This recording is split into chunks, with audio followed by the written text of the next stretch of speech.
बिस्मिल्लाहिर्रहमानिर्रहीम।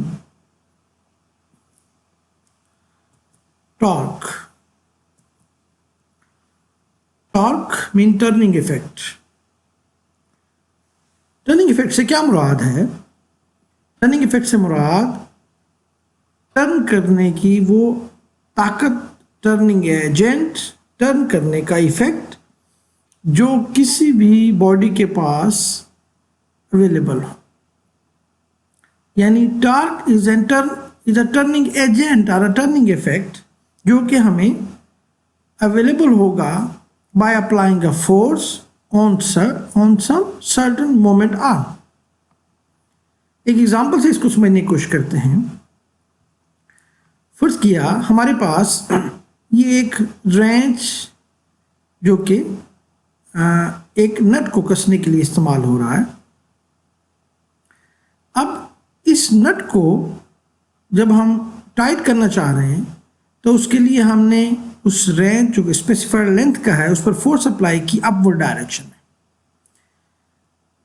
अगर इस रेंच की लेंथ बढ़ा देंगे तो नट में टर्निंग पावर और बढ़ जाती है, टर्निंग इफेक्ट और बढ़ जाता है। इसको अगर आप मज़ीद आसानी से समझना चाहें तो इसे एग्जांपल याद करें कि किसी बड़े ट्रक के टायर को अगर आपने उसके नट को खोलना हो तो उसके लिए आप छोटा रेंच इस्तेमाल नहीं करते, बल्कि उसके लिए आप बड़ी लेंथ का रेंच यूज़ करते हैं क्योंकि उसमें टर्निंग इफेक्ट बढ़ जाता है। हालांकि आप फोर्स वही अप्लाई कर रहे होते हैं जो आपके पास मैक्सिमम आपके पास है या आपकी ताकत है, आपकी पर्सनली जो आपकी फोर्स है आप वही अप्लाई करते हैं। लेकिन अब आप इस काबिल हो जाते हैं कि आपके पास अगर बड़ा रेंच है तो आप उस टायर के नट को खोल सकते हैं।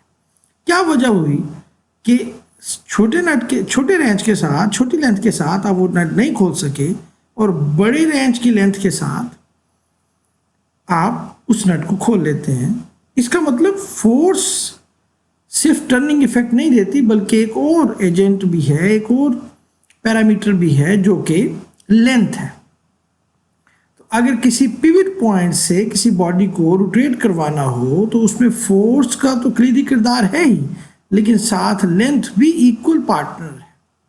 तो आइंदा से हम दोनों चीज़ों को देखा करेंगे और उसके लिए हमने टर्निंग एजेंट, टर्निंग इफेक्ट को यूँ डिफाइन किया है, टॉर्क को यूँ डिफाइन करते हैं कि फोर्स की प्रोडक्ट ले लें उस लेंथ के साथ जो उस फोर्स के परपेंडिकुलर डायरेक्शन में, यानी फोर्स अगर इस डायरेक्शन में है तो लेंथ जो कि पिवट पॉइंट से फोर्स तक आती है लेकिन परपेंडिकुलरली। इसको मजीद अगली स्लाइड में एलेबोरेट करेंगे, लेकिन फिलहाल हम ये समझ रहे हैं कि फोर्स की परपेंडिकुलर लेंथ के साथ जो प्रोडक्ट से आंसर आएगा उस नंबर को, उस वैल्यू को, उस मैग्नीट्यूड को, वो जो नंबर अवेलेबल होगा फोर्स की वैल्यू, फर्स्ट किया फोर्स हमारे पास 10 है और लेंथ 8 है तो 10 इंटू 8 80 टार्क बना। 10 न्यूटन इंटू 8 मीटर तो 10 इंटू 80 न्यूटन मीटर का टार्क हमें अवेलेबल होगा। एक और एग्जांपल लेते हैं। अगर हमारे पास एक सॉलिड रिजिड बॉडी है और वो किसी पॉइंट O पर पिवटेड है, मतलब यहाँ पर कोई की लगा हुआ है और ये रोटेटेबल है उस O पॉइंट के अराउंड जो हमारा रिजिड बॉडी है, और हमने यहाँ P पॉइंट पर कोई रस्सी बांध ली और फोर्स अपवर्ड अप्लाई की, उस रस्सी की मदद से खींचा।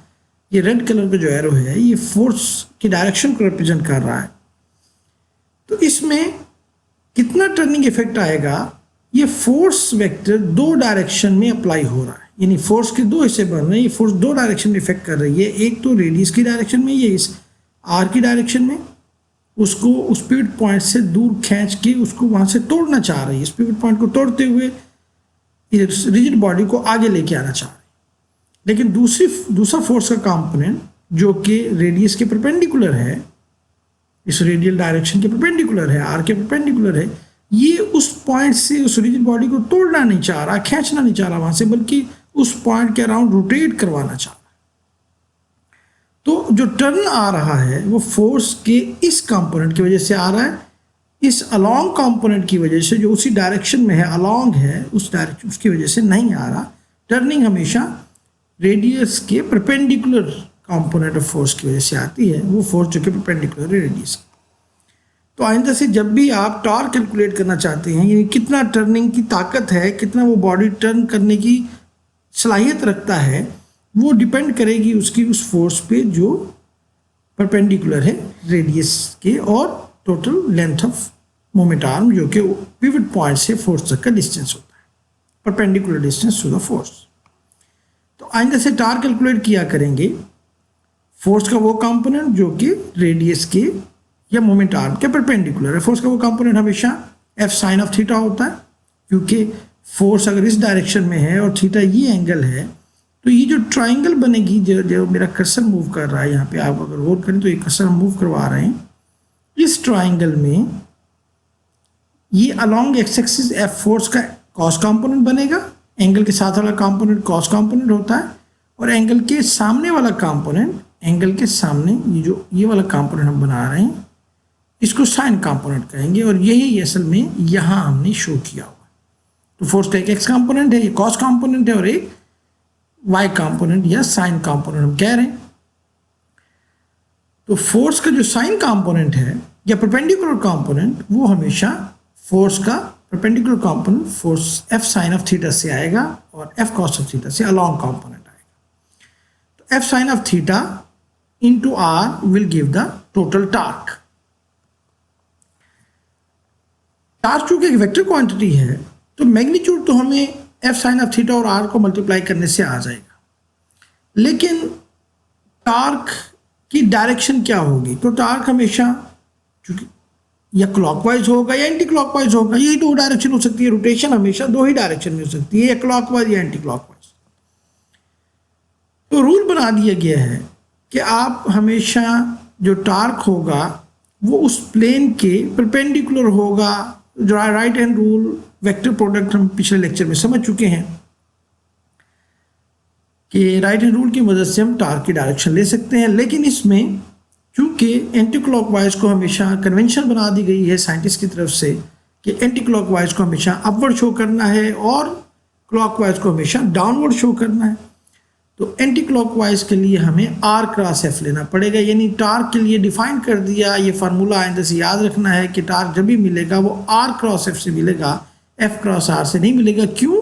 क्योंकि अगर ये आर वाला वेक्टर वो आगे ले जाए, क्योंकि जब भी आपने वेक्टर मल्टीप्लिकेशन करवानी है तो दोनों वेक्टर्स की टेल को ज्वाइन करना ज़रूरी होता है। तो ये ब्लू वेक्टर को पहले आप आगे ले जाएंगे और रेड वेक्टर की टेल के साथ मिला देंगे, आपके पास दरमियान में जो एंगल आ जाएगा वो थीटा है। अब आप आर को एफ की तरफ रोटेट करवाएंगे तो आप देखेंगे कि राइट हैंड रूल, अपना राइट हैंड अगर आप यहाँ प्लेस करें इस प्लेन के ऊपर और इस प्लेन में आर को एफ की तरफ घुमाएंगे तो आपका थंब अपवर्ड शो करेगा, अपवर्ड पॉइंट करेगा, इसका मतलब ये एंटी क्लॉकवाइज। लेकिन अगर आप एफ को आर की तरफ रोटेट करवाएंगे तो फिर आपका राइट हैंड के फिंगर्स अगर एफ से आर की तरफ जाएंगे तो थंब इनटू द प्लेन हो जाएगा, जो कि क्लॉकवाइज को शो करेगा, जबकि इस जो फार्मूला का आंसर गलत देगा। आप गौर करें कि इस कन्फिग्रेशन में जो फिगर में नज़र आ रही है, यहाँ फोर्स उसे एंटी क्लॉकवाइज रोटेट करवाना चाह रही है और मैं एफ क्रॉस आर का फार्मूला अप्लाई करूँगा तो गलत हो जाएगा। इसका मतलब जो एक्चुअल कन्फिग्रेशन है वो आर क्रॉस एफ से आएगी, कभी एफ क्रॉस आर से नहीं आएगी। आप इसको अप्लाई करके किसी भी सिनेरियो में देखेंगे हमेशा आर क्रॉस एफ से उस कन्फिग्रेशन से जो एक्चुअल टार्क की डायरेक्शन बन रही होगी वो हमेशा इसी तरह से आया करेगी। तो आइंदा से टार्क हमेशा आर क्रॉस एफ से लिया करेंगे। एक और एग्जाम्पल जो कि फिगर में नज़र आ रही है आपको आसान और मज़ीद एलेबोरेट करने के लिए कि टार्क जो है वो टर्निंग इफेक्ट सिर्फ फोर्स पे डिपेंड नहीं करता बल्कि रेडियल डिस्टेंस पे भी डिपेंड करता है, perpendicular distance to the force. अगर आप इस कन्फिग्रेशन में देखें जहाँ ये आपको बॉडी नज़र आ रहा है जो उसको ऊपर पुश कर रहा है 10 न्यूटन फोर्स के साथ, और फर्स्ट कर लेते हैं उसका पिवट पॉइंट से टोटल हॉरिजॉन्टल डिस्टेंस 8 मीटर है, तो उसका जो इस वक्त ऊपर पुश करने की सलाहियत या इस बड़ी रेल को, रॉड को, किसी बड़े शहतीर को, किसी बड़े पोल को अपवर्ड रोटेट करवाने की जो सलाहियत है वो 80 होगी, क्योंकि फोर्स और उसका परपेंडिकुलर डिस्टेंस जो कि उस पिवट पॉइंट से फोर्स के परपेंडिकुलर डिस्टेंस है वो फर्स्ट कर लिया 8 है, लेकिन अगर वही फोर्स यहाँ दरमियान में अप्लाई करेंगे तो अब आप उस पोल को नहीं उठा सकते। अगर बहुत बड़ा पोल पड़ा हुआ है ज़मीन पे, आप एंड से उठाते हैं तो वो जल्दी से उठ जाते हैं। क्यों? उस वक्त आपके पास टर्निंग की सलाहियत ज़्यादा है, फोर्स वही है लेकिन मोमेंट आर्म बढ़ गई थी। अगर वही आदमी इस पॉइंट पर आके फोर्स अप्लाई करे अपवर्ड, तो उसका मोमेंट आर्म कम हो गया। पिवट पॉइंट से जो फासला है परपेंडिकुलर फोर्स के, वो कम हो गया। इसका मतलब अब उसके पास वो टर्निंग इफेक्ट नहीं है। आदमी वही है, फोर्स वही है, लेकिन उस पर उस रॉड को, उस पोल को, उस बड़े रॉड को, हैवी पोल को, हैवी मास को अपवर्ड वो मूव नहीं करवा सकेगा, उतना टर्निंग इफेक्ट नहीं दे सकेगा।